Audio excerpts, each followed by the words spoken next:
สวัสดีค่ะกลับมาเจาะลึกเรื่องน่าสนใจกันอีกครั้งนะคะวันนี้เราจะมาคุยกันเรื่องแนวคิดทำสิ่งสำคัญก่อนค่ะหรือ put first things first ของ Stephen R. Covey นะคะก็อิงจากบทความที่เรามีเนี่ยแหละค่ะเป้าหมายก็คืออยากจะทำความเข้าใจให้มันชัดขึ้นว่าทำไมแค่บริหารเวลาอย่างเดียวอาจจะไม่พอแล้วทำไมการที่เราไปโฟกัสที่ความสำคัญจริงๆเนี่ยมันถึงเปลี่ยนชีวิตเราได้เลยใช่เลยครับคือบทความนี้ชี้ให้เห็นปัญหาที่คลาสสิกมากๆนะครับคือเรามักจะตกหลุมพรางของเรื่องเร่งด่วนจนบางทีก็ลืมเรื่องสำคัญไปเลยมันก็เลยทำให้หลายคนรู้สึกว่าวันหนึ่งยุ่งมากเลยนะแต่พอจบวันทำไมรู้สึกเหมือนไม่ได้เข้าใกล้เป้าหมายที่ตั้งใจไว้สักเท่าไหร่ประเด็นสำคัญเลยคือเราต้องแยกให้ออกนะครับระหว่าง2 อย่างนี้ไอ้เรื่องเร่งด่วนเนี่ยมันมักจะแบบเรียกร้องความสนใจทันทีเลยส่วนเรื่องสำคัญก็คือสิ่งที่สร้างคุณค่าระยะยาวให้ชีวิตเราจริงๆครับจริงด้วยค่ะพอนึกดูหลายครั้งเราก็ตอบสนองแต่เรื่องด่วนตรงหน้าจริงๆจนเรื่องที่แบบตั้งใจจะทำเพื่อพัฒนาตัวเองหรือว่าดูแลความสัมพันธ์ดีๆเนี่ยถูกผลัดไปเรื่อยๆเลยแล้วหลักการทำสิ่งสำคัญก่อนเนี่ยค่ะมันต่างจากการจัดลำดับความสำคัญแบบทั่วๆไปยังไงค่ะจุดต่างที่สำคัญเลยนะครับคือมันไม่ใช่แค่เทคนิคจัดตารางเวลาเฉยๆครับแต่มันเป็นแนวคิดที่เริ่มจากการตั้งหลักที่คุณค่าแล้วก็เป้าหมายที่แท้จริงในชีวิตเราก่อนเลยคือเราต้องตอบตัวเองให้ได้ก่อนครับว่าอะไรสำคัญกับเราจริงๆเช่นอาจจะเป็นสุขภาพครอบครัวการเรียนรู้หรือว่าการสร้างผลงานที่มีความหมายอะไรแบบนี้แล้วค่อยมาจัดสรรเวลาพลังงานให้สิ่งเหล่านั้นนะครับเป็นอันดับแรกๆเลยไม่ใช่ปล่อยให้เรื่องด่วนๆมาแย่งเวลาไปหมดอ๋อเข้าใจหลักการแล้วค่ะฟังดูเหมือนการเปลี่ยนมุมมองจากแค่จัดการเวลาไปสู่การจัดการตัวเองให้มันสอดคล้องกับสิ่งที่เราให้ค่าจริงๆแล้วมันพอจะมีวิธีคิดหรือว่าเครื่องมืออะไรที่จะช่วยให้เราเอาหลักการเนี้ยไปใช้จัดลำดับกิจกรรมในชีวิตประจำวันได้ง่ายขึ้นไหมคะมีครับมีเครื่องมือที่ทรงพลังมากๆเลยครับเขาเรียกว่า Matrix การบริหารเวลาหรือ Time Management Matrix นะครับมันจะแบ่งกิจกรรมเป็น4ช่องตามความเร่งด่วนแล้วก็ความสำคัญช่องที่1หรือ Quadrant I เนี่ยก็คือเร่งด่วนแล้วก็สำคัญพวกนี้ก็จะเป็นวิกฤตปัญหาเฉพาะหน้าหรือเส้นตายที่ต้องรีบจัดการเลยเช่นแบบลูกป่วยกระทันหันหรือว่ามีโปรเจกต์ที่ต้องส่งพรุ่งนี้เช้าอะไรแบบนั้นค่ะช่องที่2 Quadrant 2อันนี้คือไม่เร่งด่วนแต่ว่าสำคัญอันนี้แหละครับคือหัวใจเลยเป็นกิจกรรมเชิงรุกที่สร้างความแตกต่างในระยะยาวมากๆเช่นการวางแผนการป้องกันปัญหาการสร้างความสัมพันธ์ดีๆการออกกำลังกายหรือการเรียนรู้ทักษะใหม่ๆครับช่องที่3 Quadrant 3อันนี้เร่งด่วนแต่กลับไม่สำคัญพวกนี้มักจะเป็นสิ่งขัดจังหวะหรือบางทีก็เป็นเรื่องด่วนของคนอื่นที่เราอาจจะไม่จำเป็นต้องทำเองก็ได้เช่นอีเมลหรือโทรศัพท์บางสายที่ไม่สำคัญหรือการประชุมที่ไม่ได้เตรียมการมาดีๆค่ะค่ะส่วนสุดท้ายช่องที่4 Quadrant IV ก็คือไม่เร่งด่วนแล้วก็ไม่สำคัญด้วยอันนี้ก็เป็นพวกกิจกรรมผลาญเวลาที่ไม่ได้สร้างคุณค่าอะไรเท่าไหร่เช่นการไถโซเชียลมีเดียเพลินๆหรือดูทีวีไปเรื่อยเปื่อยแบบนั้นครับโอ้โห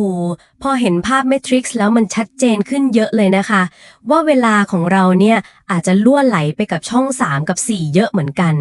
และเป้าหมายก็คือเราควรจะใช้เวลาในช่องที่2ให้มากที่สุดใช่ไหมคะ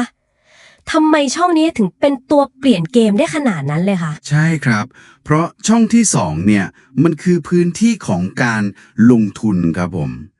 การใช้เวลาในช่องนี้มันเหมือนกับการสร้างรากฐานที่แข็งแกร่งให้กับชีวิตเราเลย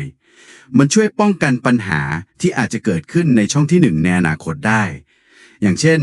การออกกำลังกายสม่ำเสมอซึ่งอยู่ในช่อง2เนี่ยมันก็ช่วยลดโอกาสป่วยหนักที่เป็นเรื่องช่อง1ใช่ไหมครับหรือการวางแผนงานดีๆในช่อง2มันก็จะช่วยลดงานไฟไหม้ในช่อง1ลงไปได้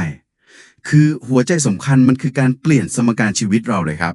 จากการเป็นเหมือนนักดับเพลิงที่คอยวิ่งแก้ปัญหาในช่อง1ตลอดเวลามาเป็นการเป็นสถาปนิกในช่องที่2ที่คอยออกแบบแล้วก็สร้างชีวิตที่เราต้องการจริงๆมันช่วยลดความเครียดได้เยอะ เพิ่มประสิทธิภาพแล้วก็ให้ความรู้สึกว่าเราควบคุมชีวิตเราได้มากขึ้นนะครับ ฟังดูดีมากๆเลยค่ะ แต่ในชีวิตจริงเนี่ย การจะหาเวลาให้ช่องสองนี่มันก็ท้าทายเหมือนกันนะคะ พอจะเริ่มทำทีไรก็มักจะมีเรื่องด่วน ไม่ช่องหนึ่งก็ช่องสามแทรกเข้ามาตลอดเลย บทความมีคำแนะนำเรื่องนี้ไหมคะ เป็นความท้าทายที่เจอบ่อยมากครับ จริงๆ แล้วบทความแนะนำว่าเราต้องสร้างเวลาให้ช่องสองอย่างตั้งใจเลยนะครับ ไม่ใช่แค่รอให้มีเวลาว่าง อาจจะเริ่มจากการตั้งเป้าหมายที่ชัดเจนก่อน แล้วก็วางแผนเป็นรายสัปดาห์ ไม่ใช่แค่วันต่อวัน การมองเป็นสัปดาห์จะช่วยให้เห็นภาพรวม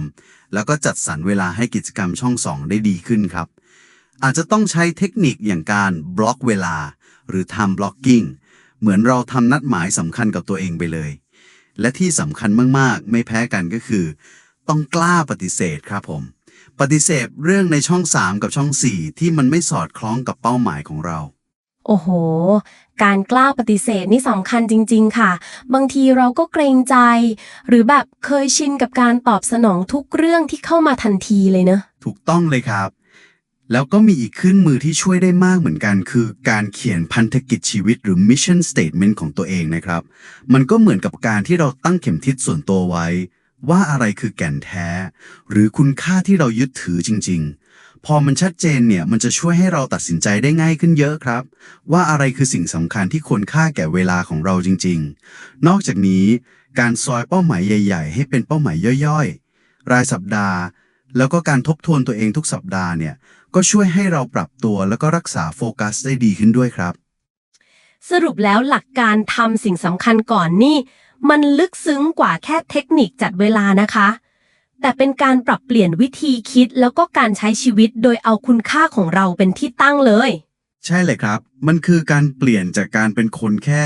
ยุ่งแบบวุ่นวายไปวันๆเนี่ยไปสู่การเป็นคนที่มีประสิทธิผลอย่างมีความหมาย ก็คือทำในสิ่งที่สำคัญจริงๆ เพื่อสร้างชีวิตที่เราต้องการ บทความทิ้งท้ายไว้ได้น่าคิดมากๆครับว่า ความสำเร็จที่แท้จริงเนี่ยอาจจะไม่ได้วัดกันที่ความเร็วหรือปริมาณงานที่เราทำนะ แต่อยู่ที่ว่าเราได้ใช้ชีวิตสอดคล้องกับสิ่งที่เราเชื่อ และสิ่งที่เราต้องการจะเป็นจริงๆ หรือเปล่า เป็นมุมมองที่ชวนให้กลับมาทบทวนตัวเองมากๆเลยค่ะ ครับ ซึ่งมันก็อาจจะนำไปสู่คำถามให้เราลองกลับไปคิดต่อเป็นการบ้านได้นะครับว่า ถ้าไม่นับเรื่องเร่งด่วนที่เราต้องจัดการอยู่แล้วเนี่ย มันมีกิจกรรมอะไรในชีวิตอีกบ้างนะ อาจจะเป็นเรื่องเล็กๆ น้อยๆ ก็ได้ครับ ที่ถ้าหากเราทำมันอย่างสม่ำเสมอเนี่ย จะสามารถยกระดับคุณภาพชีวิตส่วนตัวหรือการงานของเราได้อย่างมีนัยสำคัญจริงๆ การที่เราค้นหาสิ่งเหล่านั้นให้เจอเนี่ยครับ อาจจะเป็นก้าวแรกที่สำคัญที่สุดเลยก็ได้ ของการเริ่มทำสิ่งสำคัญก่อนในแบบฉบับของเราเองครับ ถ้าคุณชอบเรื่องราวเหล่านี้ หรืออยากให้ทางช่องถ่ายทอดเรื่องราวใดๆ ช่วยคอมเมนต์ไว้ใต้คลิปได้เลยนะคะ และอย่าลืมกดแชร์ กดติดตาม เพื่อที่คุณจะไม่พลาดเรื่องราวดีๆ ขอบคุณค่ะ